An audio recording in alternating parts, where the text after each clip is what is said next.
ప్రియమైన సహోదరి సహోదరులారా, మీ అందరికీ ఒక మంచి వార్త.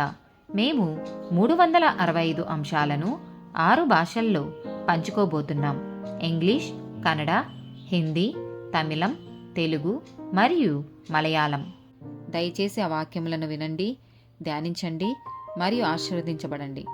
దయచేసి సబ్స్క్రైబ్ చేయండి మరియు మీ స్నేహితులతో పంచుకోండి. ధన్యవాదాలు.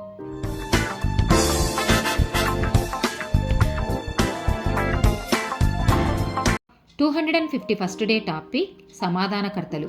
మత్తయి సువార్త 5వ అధ్యాయము 9వ వచనం.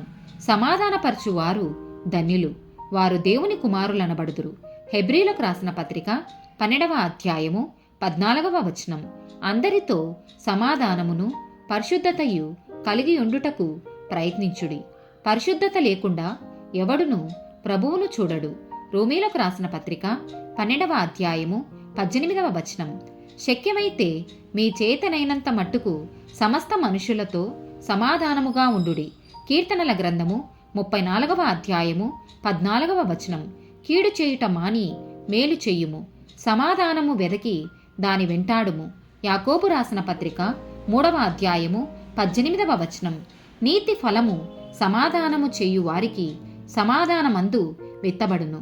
రోమీలకు రాసిన పత్రిక 14వ అధ్యాయము 19వ వచనం. కాబట్టి సమాధానమును పరస్పర క్షేమాభివృద్ధిని కలగజేయు వాటినే ఆసక్తితో అనుసరింతము. కొలస్సీలకు రాసిన పత్రిక 3వ అధ్యాయము 15వ వచనం. క్రీస్తు అనుగ్రహించు సమాధానము మీ హృదయములలో ఏలుచుండనీయుడి. ఇందుకొరకే మీరొక్క శరీరముగా పిలువబడితిరి మరియు కృతజ్ఞులై ఉండుడి. ఆమేన్.